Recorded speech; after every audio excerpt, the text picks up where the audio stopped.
আসসালামু আলাইকুম রহমতুল্লাহি ওয়া বারাকাতুহু। প্রিয় শিক্ষার্থীরা, আশা করি তোমরা ভালো আছো। আজকের ক্লাসে আমরা বাবে তাফাইল সম্পর্কে একটু আলোচনা করব। তোমরা আমাদের সাথেই থাকবে। দেখো, তাফাইলুন তাসরিফুন। মাউজিন হলো কি? তাসরিফুন। এই তাসরিফ থেকে মাজি এবং মুজার সিগা গঠিত হয়।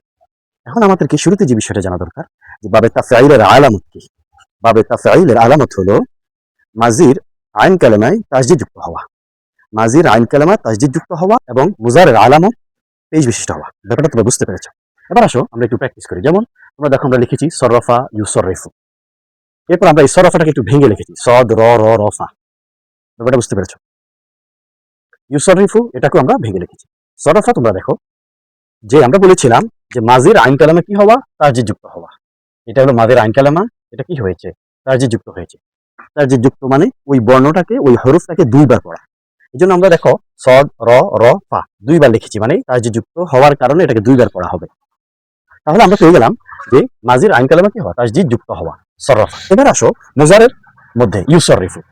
এখানে আমরা বলেছিলাম যে মুজারের আলামত মুজার পেশ বিশিষ্ট হবে। দেখো ইউসররিফু এটা পেশ বিশিষ্ট হয়েছে। তাহলে আমরা পাইলাম কি যে মাজির আইন কালামে তাসদিদ যুক্ত হওয়া, মুজারের আলামত পেশ যুক্ত হওয়া।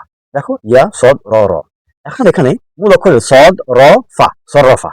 হ্যাঁ, তো এই আইন কালেমা যেটা এই র, এটা তাসদিদ যুক্ত হয়েছে এবং সদ র ফা এটা হলো মূল অক্ষর এবং এখানে আলামত মুজার এটা পেশ যুক্ত হয়েছে। এবার আমরা একটু প্র্যাকটিস করি। তোমরা দেখো যে আযাবা ইউআযিবু, এখানে এই যে আইন কালেমা তাসদিদ যুক্ত হয়েছে, মুজার আলামত কি হয়েছে? পেশ যুক্ত হয়েছে। এরপর হলো হাররাকা ইউহাররিকু।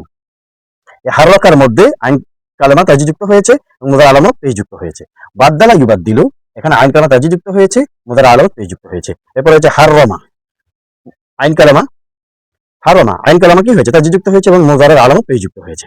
আশা করি তোমাদের আর এটা নিয়ে সমস্যা হওয়ার কথা নয়। তোমরা ভালো থাকবে, সুস্থ থাকবে এবং বেশি বেশি প্র্যাকটিস করবে। এবং আমাদের এই ভিডিওগুলো যদি তোমাদের কাছে উপকারী মনে হয়, তোমরা অন্যদেরকেও শেখার ব্যবস্থা করে দিবে। আজকে পর্যন্ত আসসালামু আলাইকুম রহমতুল্লাহি ওয়া বারাকাতুহু।